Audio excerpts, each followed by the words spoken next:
당신이라면 어떻게 하겠습니까? 국민도 굶고 있는데 외국에 쌀을 보내겠다는 대통령이 있다면 미쳤다고 하지 않겠습니까? 이적 행위라고 외치지 않겠습니까? 그 대통령의 이름은 박정희였습니다. 1970년대 한국, 쌀이 없어 혼분식을 하던 시절, 박정희 대통령은 국경 밖으로 쌀을 보냈습니다. 사람들은 말했습니다. 국민부터 살려야지. 왜 남의 나라를 먹여 살리나? 대통령 자격이 없다. 하지만 박정희는 이 질문 하나를 더 던졌습니다. 지금 안 살리면 이 사람들은 영원히 우리를 기억하지 못한다. 그 쌀을 먹고 살아남은 중앙아시아의 한 아이, 그 아이는 50년 뒤 카자흐스탄의 자원을 결정하는 사람이 됩니다. 중국의 100억 달러도 일본의 기술 이전도 거절한 채 그는 이렇게 말합니다. 나는 배고플 때 박정희의 나라에서 온 쌀로 살았다. 이 선택이 대한민국의 운명을 바꿉니다. 네, 코레아우라라고 댓글을 남겨주세요. 구독과 좋아요는 세계에서 대한민국의 활약을 응원하는 힘이 됩니다. 저는 프랑스 르몽드 국제부 소속 기자입니다. 이름은 장피에르 듀랑이고 중앙아시아 에너지 정책을 15년째 취재하고 있습니다. 카자흐스탄 정부의 발표는 예상 밖이었어요. 알마티 중심가에 위치한 정부청사 브리핑룸. 그곳에서 자원부 장관 누르술탄 바예프가 마이크 앞에 섰을 때 저를 포함한 모든 기자들은 중국 기업의 이름이 호명되리라 확신했습니다. 협상 테이블에 오른 세 나라 중 자본 규모는 중국이 압도적이었거든요. 350억 달러 규모의 선투자 제한, 현지 인프라 건설 패키지, 그리고 즉각 실행 가능한 기술 이전 조건까지요. 일본 역시 만만치 않았습니다. 40년간 축적된 광산 운영 노하우와 환경 기술, 거기에 정부 보증까지 걸린 신뢰도는 누구도 부정할 수 없었죠. 그런데 장관의 입에서 나온 건 한국이라는 단어였습니다. 브리핑룸은 순간 얼어붙었어요. 중국 측 기자 2명이 동시에 손을 들었고 일본 통신사 특파원은 노트북 화면을 멈췄습니다. 저 역시 펜을 든 채 굳어버렸죠. 옆자리 로이터 기자가 작은 목소리로 중얼거렸습니다. 이건 말이 안 된다고요. 그 말에 저도 동감했어요. 경제적 논리로는 설명이 불가능한 결정이었거든요. 장관은 준비된 원고를 읽기 시작했습니다. 한국 컨소시엄과의 협력이 장기적 관점에서 가장 적합하다는 내용이었어요. 기술 수준, 투자 조건, 환경 기준 등 여러 항목을 나열했지만 솔직히 그 어느 것도 결정적 이유로 보이진 않았습니다. 중국과 일본이 제시한 조건들과 비교하면 특별히 우위에 있는 부분이 없었거든요. 질의응답 시간이 시작됐습니다. 첫 번째 질문은 중국 신화통신 기자가 던졌어요. 왜 가장 큰 투자액을 제시한 중국을 제외했느냐는 직설적인 물음이었죠. 장관은 잠시 멈칫했습니다. 그리고 천천히 대답했어요. 이번 결정은 단순히 금액만으로 판단한 게 아니라고요. 장기적 신뢰와 협력 가능성을 종합적으로 고려했다는 답변이었습니다. 두 번째 질문은 제가 던졌습니다. 구체적으로 어떤 신뢰를 말씀하시는 건지, 그 신뢰는 어디서 비롯된 건지 물었어요. 장관은 저를 똑바로 쳐다봤습니다. 그의 눈빛엔 뭔가 깊은 게 담겨 있었어요. 그는 이렇게 말했습니다. 때로는 숫자보다 중요한 것이 있다고요.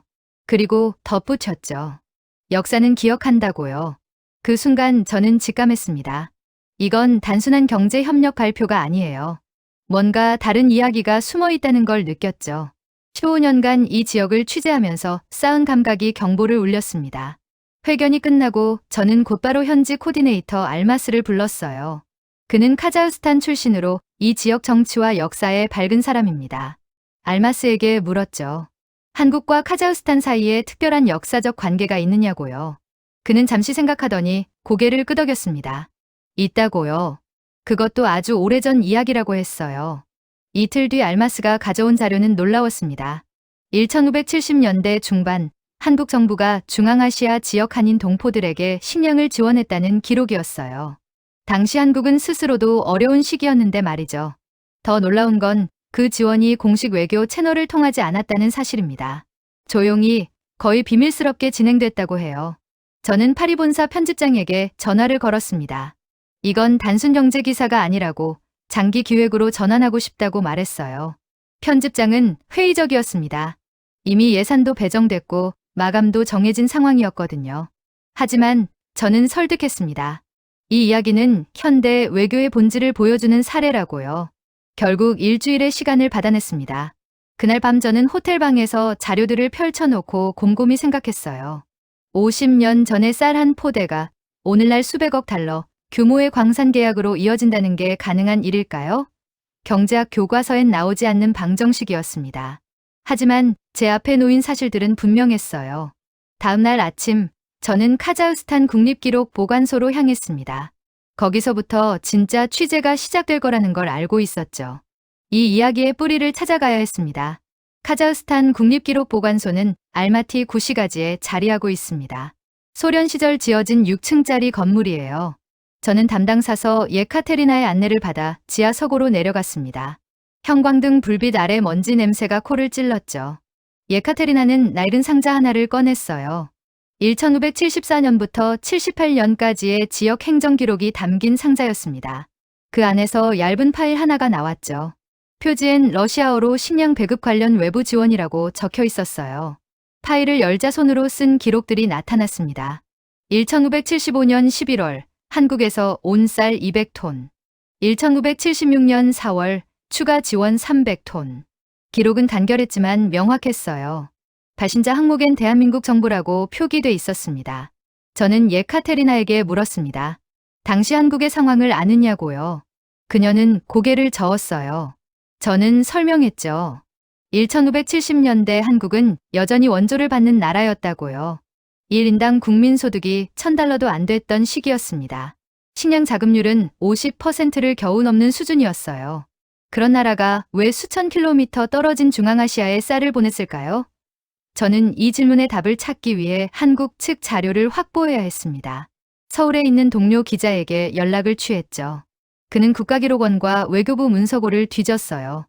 사흘 뒤 이메일로 스캔 파일들이 도착했습니다. 1570년대 중반 청와대 보고서들이었어요. 그중 눈에 띄는 문서가 있었습니다. 1575년 8월 작성된 해외 동포 지원 방안이라는 제목의 보고서였죠. 보고서는 박정희 대통령 앞으로 올라간 문서였습니다. 내용은 놀라웠어요. 당시 한국 정부는 중앙아시아에 거주하는 한인 동포들의 식량난을 파악하고 있었어요. 소련 당국의 강제 이주 정책으로 열악한 환경에 처한 동포들의 상황이 상세히 기록돼 있었죠. 보고서 말미엔 손으로 쓴 메모가 있었습니다.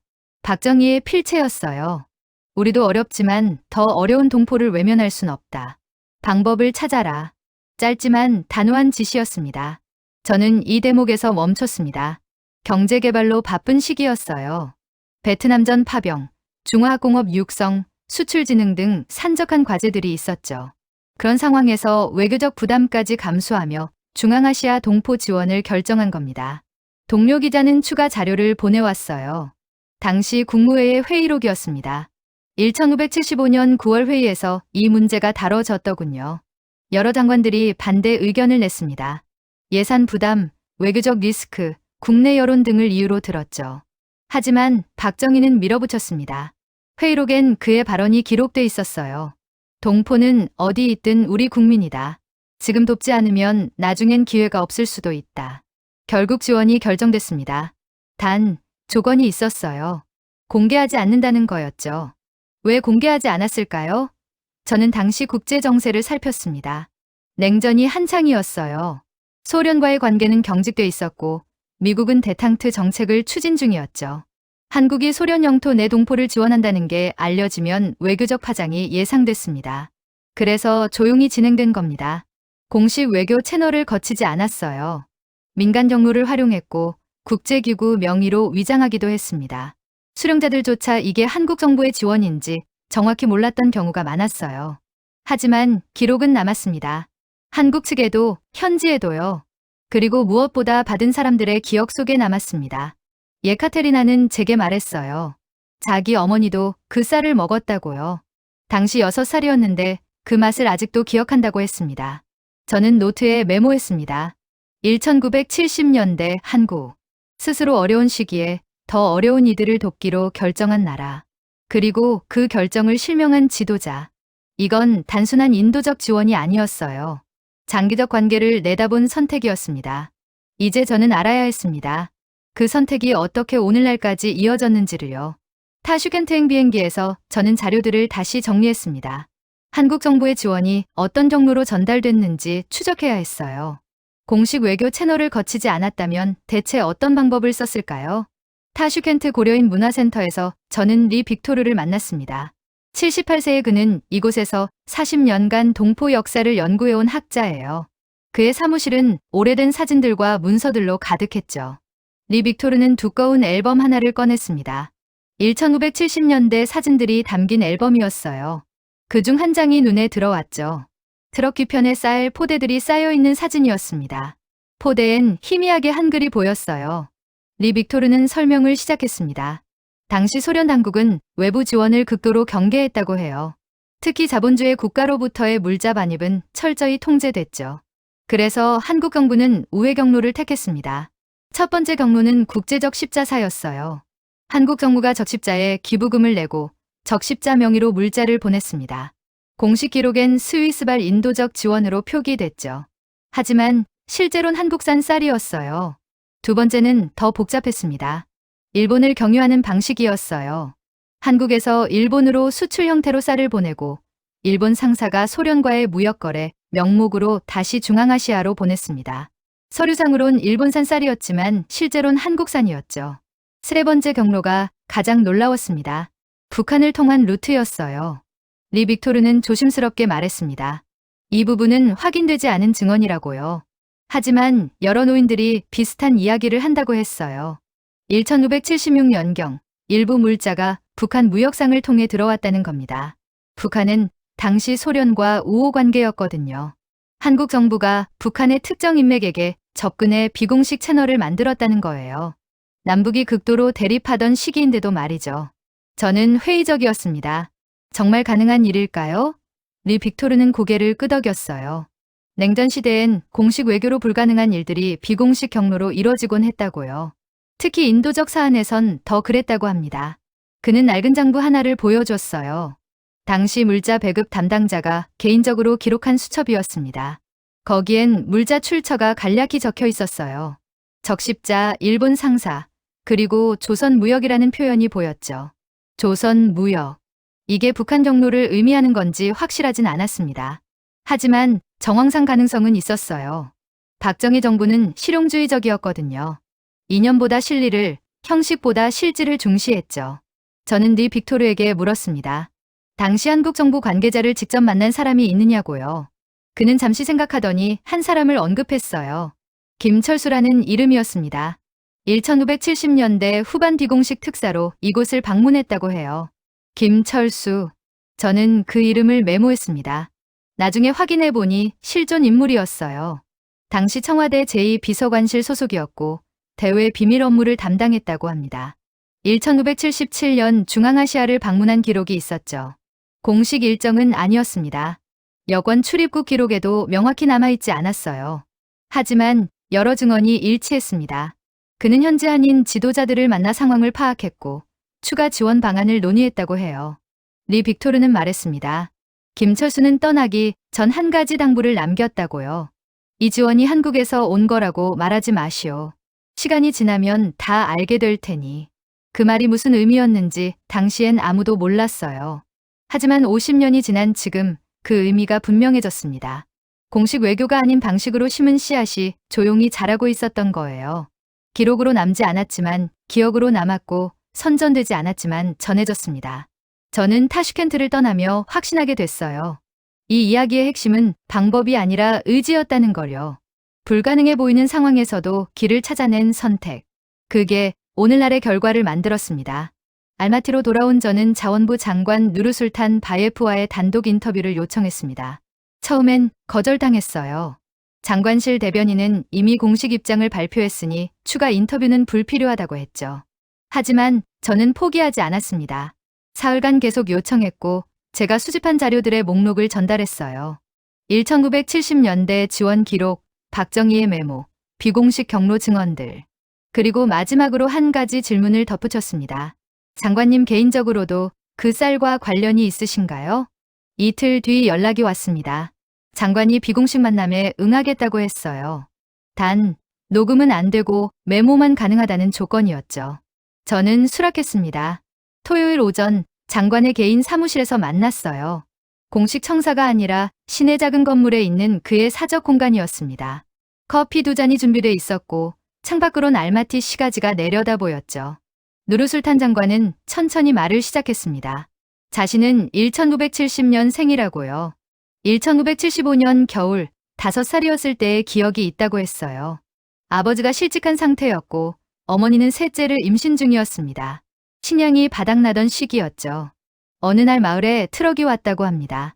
쌀 포대들이 내려졌고 가구당 일정량씩 배급됐어요. 그의 가족은 20kg을 받았죠. 어머니가 그 쌀로 죽을 끓였고 그 맛을 아직도 기억한다고 했습니다. 뜨거웠어요. 그리고 달았습니다. 장관은 창밖을 바라보며 말했어요. 5살 아이가 기억하기엔 그 겨울이 너무 추웠다고요. 난방도 제대로 안 됐고 옷도 부족했습니다. 하지만 따뜻한 쌀죽 한 그릇이 온 가족을 살렸다고 했죠. 저는 물었습니다. 그때 그게 한국에서 온 거라는 걸 아셨냐고요. 장관은 고개를 저었어요. 몰랐다고 합니다. 마을 사람들도 몰랐다고 해요. 그저 국제 지원이라고만 들었다고 하더군요. 진실을 알게 된 건 훨씬 나중이었습니다. 1990년대 초반 소련이 해체되고 나서였어요. 그때 비로소 과거 기록들이 공개되기 시작했죠. 장관은 대학생 때 우연히 도서관에서 관련 자료를 봤다고 해요. 한국이라는 단어를 봤을 때 믿기지 않았습니다. 장관의 목소리가 낮아졌어요. 당시 한국은 자신들보다 더 가난한 나라였다고 들었거든요. 그런 나라가 수천 킬로미터 떨어진 낯선 땅의 사람들에게 식량을 보냈다는 게 이해가 안 됐다고 합니다. 그는 더 깊이 조사했어요. 졸업 논문 주제로 삼았죠. 중앙아시아 한인 동포사를 파고들면서 1970년대 지원 사실을 확인했습니다. 그리고 박정희라는 이름을 알게 됐어요. 그 사람은 왜 그런 결정을 했을까요? 장관이 제게 되물었습니다. 저도 같은 질문을 스스로에게 던지고 있었어요. 경제적 이득도 없고 정치적 득점도 없는 선택. 심지어 비밀로 했으니 국내 지지도 상승 효과도 없었죠. 저는 답했습니다. 아마도 원칙 때문이었을 거라고요. 동포는 어디 있든 돌봐야 한다는 믿음. 그리고 장기적 관점. 언젠가 이 관계가 의미를 가질 거라는 예측. 그 2가지가 결합된 결정이 아니었을까 싶다고요. 장관은 고개를 끄덕였습니다. 그리고 조용히 말했어요. 나는 그 쌀로 겨울을 넘겼습니다. 동생도 무사히 태어났죠. 만약 그 지원이 없었다면 우리 가족이 어떻게 됐을지 모릅니다.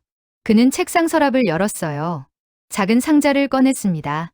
안에는 낡은 천 조각이 들어 있었어요. 쌀 포대 자료의 일부였죠. 한글로 대한민국이라는 글자가 희미하게 남아 있었습니다. 어머니가 보관하셨어요. 돌아가시기 전에 저한테 주시며 말씀하셨죠. 이걸 잊지 말라고. 장관은 그 천 조각을 조심스럽게 만졌습니다. 50년이 흐른 천이었지만 그에게는 생명줄 같은 의미였어요. 저는 그 순간을 조용히 지켜봤습니다. 인터뷰가 끝나고 나올 때 장관은 말했어요. 광산협력 결정은 개인적 감정이 아니라고요. 철저히 국가 이익을 고려한 판단이라고 강조했습니다. 하지만 신뢰라는 요소가 작용한 건 부정할 수 없다고도 했죠. 저는 호텔로 돌아와 메모를 정리했습니다. 개인의 기억이 국가의 결정에 영향을 미치는 순간. 이게 바로 외교의 인간적 측면이었어요. 일요일 오전 저는 알마티 외곽의 작은 박물관을 찾았습니다. 고려인 역사 박물관이라는 이름의 2층짜리 건물이었어요. 관장 김 알렉산드르가 저를 맞이했죠. 60대 중반의 그는 30년간 이곳에서 동포들의 역사를 수집해왔다고 합니다. 김 알렉산드르는 저를 전시실로 안내했어요. 벽면엔 오래된 사진들이 걸려 있었습니다.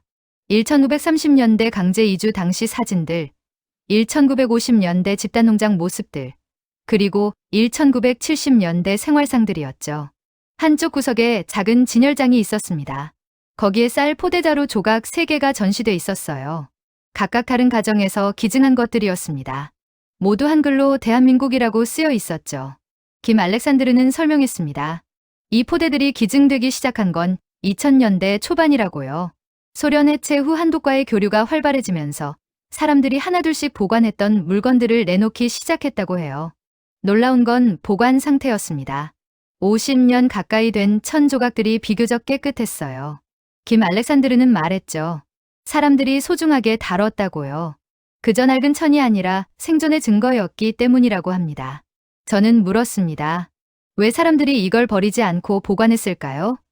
실용적 가치도 없고 당시엔 한국과의 관계도 없었는데 말이죠. 김 알렉산드르는 잠시 생각하더니 답했어요. 기억하고 싶었던 거죠. 누군가 자신들을 잊지 않았다는 사실을요. 그의 말이 가슴에 와 닿았습니다. 1570년대 중앙아시아의 한인들은 고립돼 있었어요. 본국과의 연결도 끊긴 상태였고 소련 사회에서도 주변부였죠. 그런 상황에서 받은 도움은 단순한 물자 이상의 의미였던 겁니다. 김 알렉산드르는 서가에서 두꺼운 파일을 꺼냈어요. 구술 증언 기록이었습니다. 지난 20년간 노인들을 인터뷰한 내용들이 정리돼 있었죠. 저는 허락을 받고 몇 개를 읽어봤습니다. 박마리아, 1948년생. 그 쌀이 없었다면 막내를 잃었을 겁니다. 영양실조로 죽어가던 아이를 그 쌀죽으로 살렸어요. 포대다루를 보관한 건 그 기억 때문입니다. 이 바실리, 1952년생. 우리 아버지는 그 포대를 뜯지 않고 통째로 보관했어요. 한글을 읽을 순 없었지만 그게 한국에서 왔다는 걸 알았거든요. 고국이 우릴 잊지 않았다고 말씀하셨죠. 최옥사나, 1960년생. 어머니가 돌아가실 때 그 천을 제 손에 쥐어주셨어요. 내가 한국에 가게 되면 이걸 보여주고 고맙다고 전하라고 하셨습니다. 증언들은 계속됐습니다. 수십 명의 기억이 일치했어요. 쌀을 받았다는 것, 그게 한국에서 왔다는 것, 그리고 그걸 잊지 않았다는 것. 이 세 가지가 공통적이었죠. 저는 김 알렉산드르에게 물었습니다. 한국 측에도 기록이 남아있는지 확인해봤냐고요. 그는 고개를 끄덕였어요. 2010년경 한국 국가기록원에 조회했다고 합니다. 그리고 확인됐다고 해요. 한국 측 기록도 존재했습니다. 청와대 문서, 외무부 보고서, 예산 집행 내역. 모두 비밀 문서로 분류됐다가 30년이 지나 공개된 것들이었어요. 양쪽 모두의 흔적이 남아있었던 겁니다. 김 알렉산드르는 말했습니다. 역사는 기록되지 않으면 사라집니다. 하지만 이 경우는 달랐어요.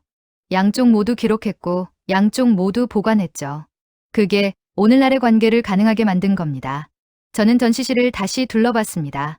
낡은 사진들, 빛바랜 문서들, 그리고 쌀 포대 조각들. 이것들은 단순한 유물이 아니었어요. 살아있는 기억의 증거였고 지속된 관계의 토대였습니다. 박물관을 나오며 저는 생각했습니다. 외교란 결국 기억의 게임이라고요. 잊히면 사라지고 기억되면 이어집니다. 한국과 카자흐스탄은 둘 다 선택했어요. 기억하기로요. 그리고 그 선택은 50년 뒤 결실을 맺고 있었습니다. 쌀포대는 이제 광산계약서로 변했지만 본질은 같았어요. 신뢰라는 이름의 연결고리였죠. 카자흐스탄 정부가 광산개발 파트너를 선정하기까지는 1년 반의 시간이 걸렸습니다. 저는 협상 과정에 참여했던 관계자들을 인터뷰하며 그 내막을 추적했어요. 경제부 차관 아이다르 나자르바예프가 가장 솔직하게 말해줬죠. 1999년부터 시작된 광산 개발 계획은 2023년 본격화됐습니다. 카자흐스탄 동부 지역에 히토류와 우라늄이 대규모로 매장돼 있다는 게 확인됐거든요. 문제는 채굴 기술과 자본이었어요. 정부는 국제 입찰을 공고했습니다. 중국, 일본, 한국, 호주, 캐나다 등 6개국 기업들이 관심을 보였어요. 예비 협상이 시작됐고 최종적으로 세 나라가 남았죠. 중국, 일본, 한국이었습니다. 아이다르 차관은 당시 상황을 설명했습니다. 중국의 제안이 가장 파격적이었다고 해요. 350억 달러 선투자, 항만건설 포함, 그리고 즉각 실행 가능한 조건들이었죠. 경제적 관점에서 보면 최선의 선택이었습니다. 일본은 다른 방식으로 접근했어요. 기술력을 앞세웠죠. 환경 친화적 채굴 방식, 장기적 운영 계획, 그리고 인력 양성 프로그램, 지속 가능성을 강조한 제안이었습니다. 여기에 정부 보증까지 있었어요.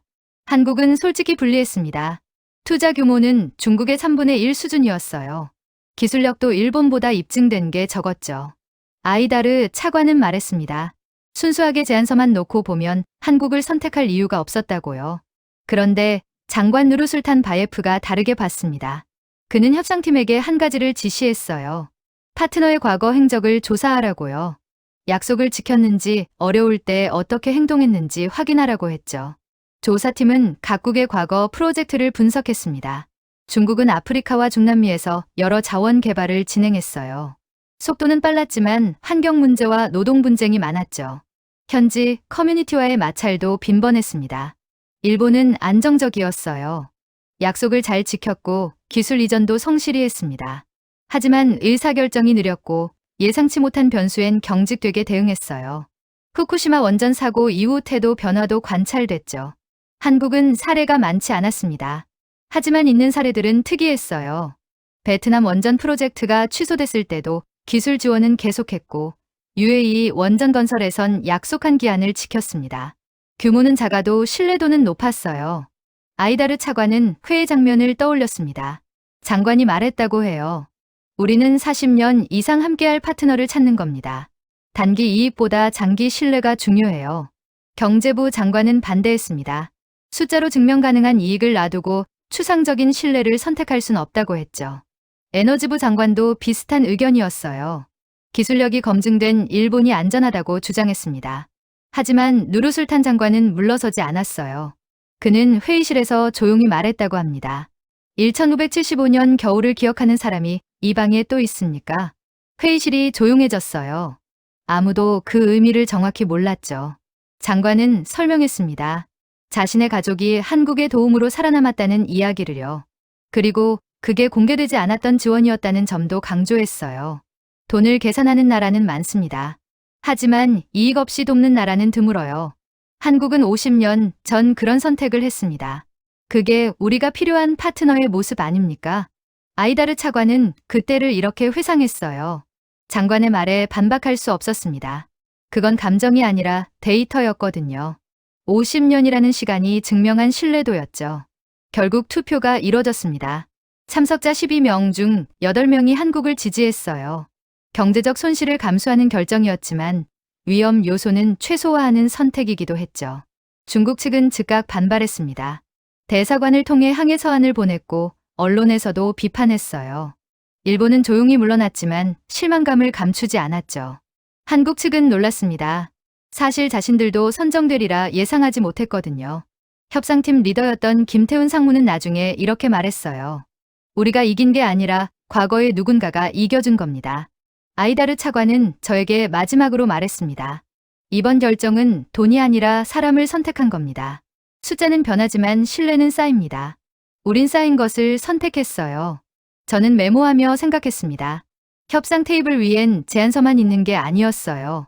보이지 않는 역사와 기억도 함께 놓여 있었습니다. 그리고 때론 그게 더 무거운 무게로 작용한다는 걸 배웠죠. 파리로 돌아온 저는 자료를 정리하며 하나의 질문에 직면했습니다. 이 이야기에서 박정희라는 개인은 어떤 의미인가? 역사적 인물에 대한 평가는 신중해야 했어요. 특히 논란이 많은 인물일수록요. 저는 한국 현대사 전문가인 소르본 대학의 마르탱 교수를 찾았습니다. 그는 20년간 박정희 시대를 연구해온 학자예요. 저는 제 취재 내용을 설명하고 견해를 물었죠. 마르탱 교수는 신중하게 답했습니다. 박정희를 평가할 땐 맥락을 분리해야 한다고 해요. 국내 정치에서의 권위주의와 대외 정책에서의 실용주의는 다른 차원이라고 했죠. 1970년대 한국은 생존이 걸린 상황이었습니다. 경제개발은 선택이 아니라 필수였어요. 그 과정에서 민주주의가 희생됐죠. 이건 부정할 수 없는 사실입니다. 마르탱 교수는 계속했어요. 하지만 대외 정책에선 다른 측면도 봐야 한다고요. 박정희는 장기적 관점을 가진 지도자였다고 합니다. 당장의 이익보다 미래 관계를 중시했다는 거예요. 중앙아시아 동포 지원이 그 예시였죠. 경제적 이득은 없었고 정치적 득점도 없었습니다. 오히려 냉전 구도에서 위험 부담만 있었어요. 그런데도 실행했던 건 원칙 때문이었다고 마르탱 교수는 분석했습니다. 그는 동포라는 개념을 확장했어요. 국경 안의 국민뿐 아니라 국경 밖의 한인도 자신의 책임으로 봤습니다. 이건 당시 제3세계 지도자들 사이에서도 드문 태도였죠. 저는 반문했습니다. 그렇다면 이게 개인의 업적으로 평가받아야 하는가? 아니면 시스템의 결과로 봐야 하는가? 마르탱 교수는 둘 다라고 답했어요. 시스템은 박정희가 만들었습니다. 청와대 중심의 의사결정 구조, 비공식 경로 활용, 장기 전략 수립. 이 모든 게 그의 지시로 구축됐어요. 하지만 실행은 수많은 사람들이 했죠. 김철수 같은 실무자들, 이름 없이 물자를 전달한 중간 매개자들, 현지에서 배급을 담당한 동포 지도자들. 이들 없이는 불가능했을 겁니다. 그러니 개인과 시스템 모두의 결과라는 거예요. 저는 서울에 있는 동료에게 추가 조사를 의뢰했습니다.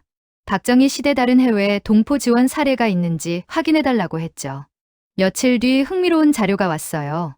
중남미 한인 지원, 일본 제1동포 지원, 사할린 잔류 한인 조사. 모두 같은 시기에 진행됐던 정책들이었습니다. 공통점은 비공개였다는 거예요. 선전하지 않고 조용히 실행했죠. 마르텐 교수는 이렇게 해석했습니다. 박정희는 동포 정책을 장기 투자로 봤어요. 당장의 정치적 효과가 아니라 수십 년 후의 관계를 계산했던 겁니다. 이게 그의 독특한 점이었죠. 하지만 교수는 균형 잡힌 시각도 강조했어요. 이런 정책이 그의 권위주의를 정당화하진 않는다고요.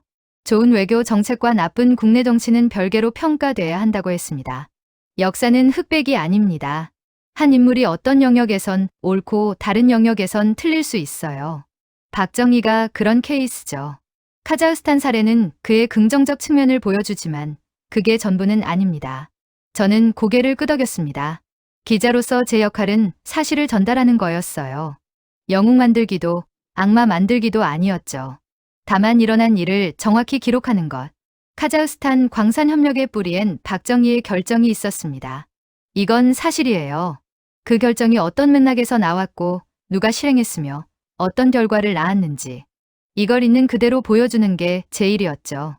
마르텐 교수는 마지막으로 말했습니다. 박정희라는 이름은 이 이야기의 출발점입니다. 하지만 도착점은 아니에요. 출발점과 도착점 사이의 50년, 그 시간 동안 수많은 사람들이 그 연결을 유지했죠. 그게 진짜 이야기입니다.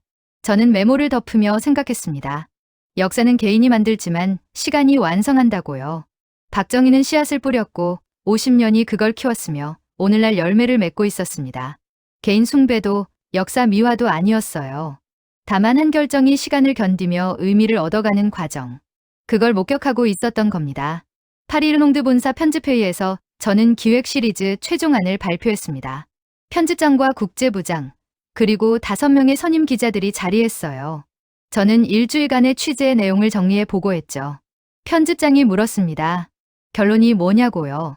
이 이야기가 독자들에게 던지는 메시지는 무엇이냐는 질문이었어요. 저는 천천히 답했습니다.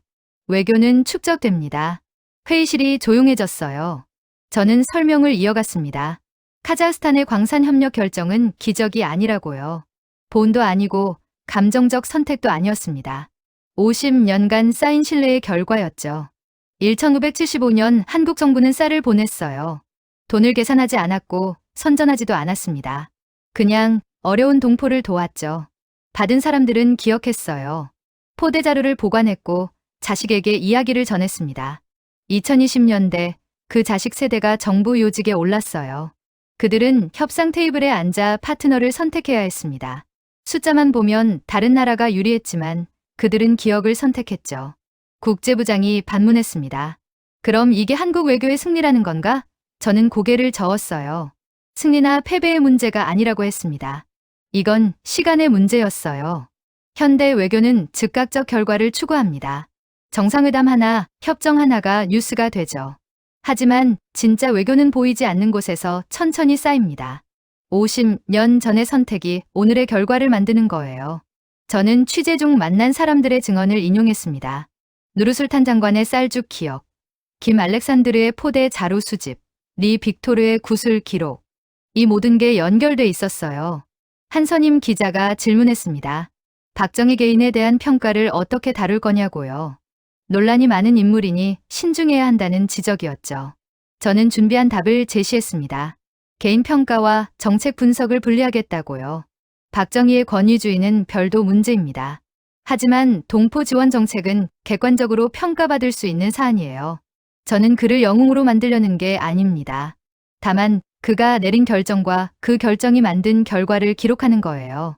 독자들이 스스로 판단하도록 사실을 제공하는 게 제 역할이죠. 편집장은 고개를 끄덕였어요. 그리고 물었습니다. 이 사례가 다른 나라에도 적용 가능한 교훈인가? 저는 그렇다고 답했습니다. 프랑스도 아프리카에 오랜 관계를 맺고 있어요. 독일은 동유럽과 복잡한 역사가 있죠. 미국은 중남미와 얽혀 있습니다.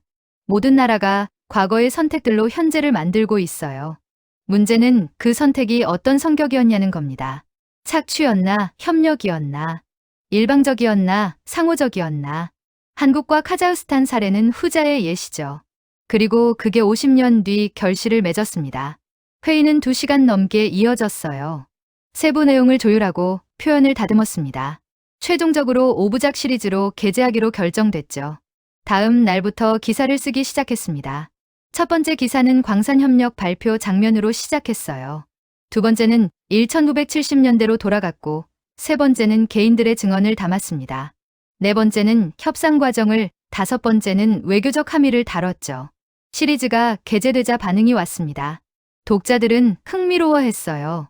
외교를 다른 각도에서 본다는 평가가 많았죠.